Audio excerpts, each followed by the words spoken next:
Hello buddies, welcome to toppers TNPSC. இந்த வீடியோவில் நம்ம அக்டோபர் 1 2024 கரண்ட் அஃபேர்ஸ் தான் பார்க்க போகிறோம். வாங்க இந்த வீடியோக்குள்ளே போகலாம்.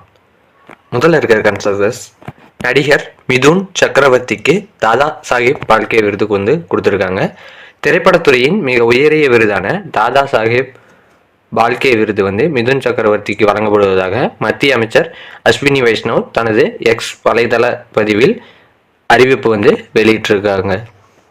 அடுத்தது, பருவமழை முன்னேற்பாடுகள் அதிகாரிகளுக்கு முதல்வர் வந்து உத்தரவிட்டிருக்காரு. இதில் என்ன தெரியணும்னா, வானிலை அறிய புதிய செயலி, மழை, வெள்ளம், வானிலை போன்றவை குறித்த தகவல்களை அறிய தமிழக அரசு ஏற்பாடு செய்துள்ளது. வானிலை முன்னெச்சரிக்கை இப்போதைய வானிலை, பெறப்பட்ட மழை அளவு, நீர்த்தேக்கங்களில் நீரிருப்பு உள்ளிட்ட விவரங்களை தமிழிலேயே அறிந்து கொள்ளும் வகையில் டிஎன் அலர்ட் என்ற கைபேசி செயலியை தமிழக அரசு வந்து உருவாக்கியிருக்கு.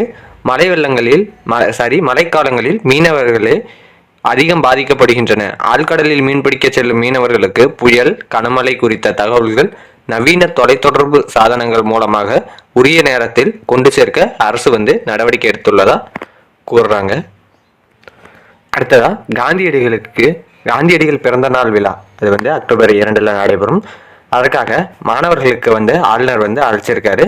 மகாத்மா காந்தியடிகள் பிறந்த நாளையொட்டி சென்னை காந்தி மண்டபத்தில் நடைபெறும் சிறப்பு நிகழ்ச்சியில் பொதுமக்கள், மாணவர்கள் கலந்து கொள்ளுமாறு வந்து ஆளுநர் வந்து அழைப்பு விடுத்திருக்காரு. இதை ஞாபகம் வச்சுக்கோங்க. அடுத்ததா, தளவாட உற்பத்தியில் ரூ. 84,000 கோடி இலக்கை எட்ட முடிவு.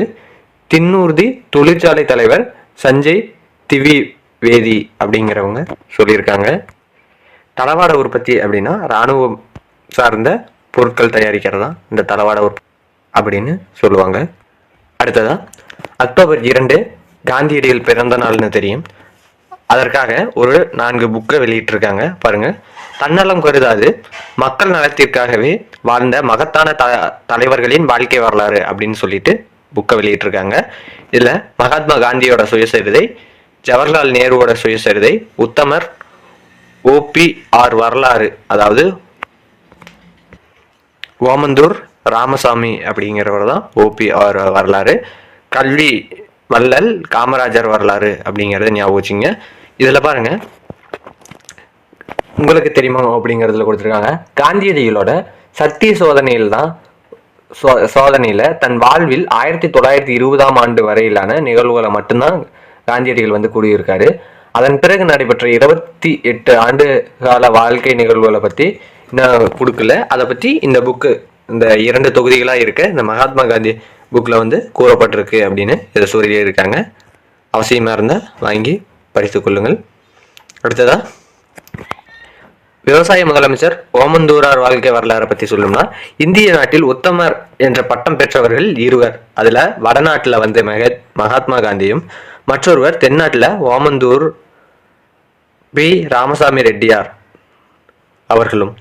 இதில் பாருங்க, விவசாயத்தில் ஆர்வமிக்க இவர் சிக்கனம், உழைப்பு, நேர்மை, கட்டுப்பாடு, சுய தேவை பூர்த்தி, சன்மார்க்கம், நீதி தவறாமை, அடக்கம் போன்ற நற்குணங்களை பெற்றவர். அரசியலில் தூய்மை காத்தவர். நேர்மையுடன் செயல்பட்டு மக்கள் மனங்களில் நிறைந்தவர். அரசியலிருந்து விலகியவுடன் வடலூர் சென்று சுத்த சன்மார்க்க நிலையம் கண்டு அதன் வளர்ச்சிக்காக முழு மகிழ்வுடன் தன்னை அர்ப்பணித்து கொண்டவர் அப்படின்ட்டு இந்த விவசாய முதலமைச்சர் ஓமந்தூரார் வாழ்க்கை வரலாறை பற்றி இன்னும் நல்லா எலாபரேட்டாக வந்து அந்த புக்கில் கொடுத்துருக்கிறது சொல்லியிருப்பாங்க. காமராஜரை பற்றி நம்ம எல்லாருக்கும் தெரியும். அடுத்தது பாருங்க, 60% தொற்றா நோய் உயிரிழப்புகளுக்கு இதய நோய்களே காரணம் அப்படின்னு கொடுத்துருக்காங்க. இதில் உணவில் உப்பை குறைத்தல், கொழுப்பு சத்து நிறைந்த உணவுகளை தவிர்த்தல், காய்கறிகளை அதிகம் உட்கொள்ளுதல், ஆரோக்கியமான மனநிலை, தினமும் 30 நிமிடம் நடைப்பயிற்சி மற்றும் நல்ல உறக்கம் ஆகியவற்றை கடைபிடிப்பதன் மூலம் இதய நோய்களை தவிர்க்கலாம் அப்படின்ட்டு ஒரு மருத்துவர் கூறியிருக்காரு. அவர் பேரெல்லாம் தேவையில்லை. இந்த உணவில் உப்பை குறைத்தல், கொழுப்பு சத்து நிறைந்த உணவுகளை தவிர்த்தல், காய்கறிகளை உண்ணுதல், ஆரோக்கியமான மனநிலை, தினமும் 30 நிமிடம் உடற்பயிற்சி செய்தல், இதெல்லாம் ஞாபகம் வச்சுங்க.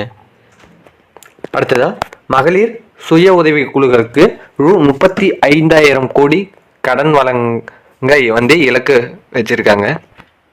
இதை ஞாபகம் வச்சுக்கோங்க. ஏதாவது மெயின்ஸ் ஆன்சர் ரைட்டிங்க்கு இது உதவும். நதிகள் இணைப்பு காலத்தின் கட்டாயம் அப்படிங்கிறத ஒரு ஆர்டிக்கல் எழுதியிருக்காரு, அதை பார்க்கலாம். தமிழக நெல் உற்பத்தியில் ஒரு பங்கு காவிரி படுகையில் தான் நடக்கிறது. விவசாயிகளின் வாழ்வாதாரம் தமிழ்நாட்டில் கர்நாடக அரசு தண்ணீர் திறந்து விடுவதை பொறுத்தே இருக்கிறது என்பது தான் காவிரி படுகையில் உள்ள விவசாயிகளின் நிலைமை அப்படின்னு கொடுத்துருக்காங்க. இதன்படி பார்த்தா நம் நாட்டில் மழை மூலமாகவே ஒரு ஆண்டுக்கு 72,000 டிஎம்சி நீர் வந்து இருக்கு. ஆனால் அதில் 35% தான் பயன்படுத்திக்கிறோம். மீதி நீர் வந்து கடலில் கலக்குது அப்படின்னு இதில் வந்து சொல்லியிருக்காரு. நைல் நதியை பங்கிட்டு கொள்வதில் எகிப்து, எத்தியோப்பியா, சூடான் அவர்களுக்கு இன்று வரை எந்த பிரச்சனையும் இருந்ததில்லை. பரம்பரை எதிரிகளான இஸ்ரேல், பாலஸ்தீனம் நாடுகள் கூட நியாயமான முறையில் நதிநீர் பங்கிட்டு கொள்கின்றன அப்படின்னு கொடுத்துட்டு, இந்தியா கூட இந்த பாகிஸ்தானுடன் கமுக்கமான முறையில் பஞ்சாப் நதிகளை பகிர்ந்து கொள்கிறது அப்படின்னு கொடுத்துருக்காங்க. ஆனால் உள்நாட்டில் மாநிலங்களுக்கு இடையே தண்ணீர் பகிர்ந்து கொள்வதை தொடர் பிரச்சனையாக நாம் எதிர்கொள்ள வேண்டியிருக்கிறது. மாநிலங்கள் அரசியலையும் தாண்டி மனிதாபிமானத்துடன் சிந்திக்க வேண்டும் அப்படின்னு சொல்லி கொடுத்துருக்காங்க. அது மட்டும் கிடையாது, ஆறுகள் இணைப்பு சம்பந்தமாக உச்சநீதிமன்றத்தில் பொதுநல வழக்குகள் போடப்பட்டிருந்தன. உச்சநீதிமன்றம் மத்திய அரசுக்கு ஆறுகள் இணைப்பு பற்றி உத்தரவு பிறப்பித்தது. அந்த உத்தரவு கவனிக்கப்படவும் இல்லை, செயல்படுத்தப்படவும் இல்லை அப்படின்னு சொல்லி இவர் கொடுத்திருக்காரு. தமிழ்நாடு இயற்கையாகவே ஏரி குளங்கள் நிறைந்த மாநிலம். தமிழ்நாட்டில் 42,000 ஏரிகள் இருந்தன. இப்போது 39,000 ஏரிகளாக அது சுருங்கிவிட்டது. 3,000 ஏரிகளை ஆக்கிரமிப்பாளர்கள் ஆக்கிரமிப்பு செய்து விட்டார்கள். ஆக்கிரமிப்பை தனியார் மட்டும் செய்யவில்லை, அரசும் ஏரிகளை ஆக்கிரமிப்பு செய்து பல அரசு அலுவலகங்களை கட்டியிருக்கிறது. இதே அரசு ஒப்புக்கொண்டு நீதிமன்றத்தில் பிரமாண பத்திரமாக தாக்கல் செய்திருக்கிறது அப்படின்னு சொல்லி கொடுத்துருக்காங்க. இந்த ஆறுகள் இணைப்பு வந்து சாத்தியமானா இந்த பிரச்சனை குறைஞ்சிரும் அப்படின்னு சொல்லி இதுல வந்து குறிப்பிட்டிருக்காரு.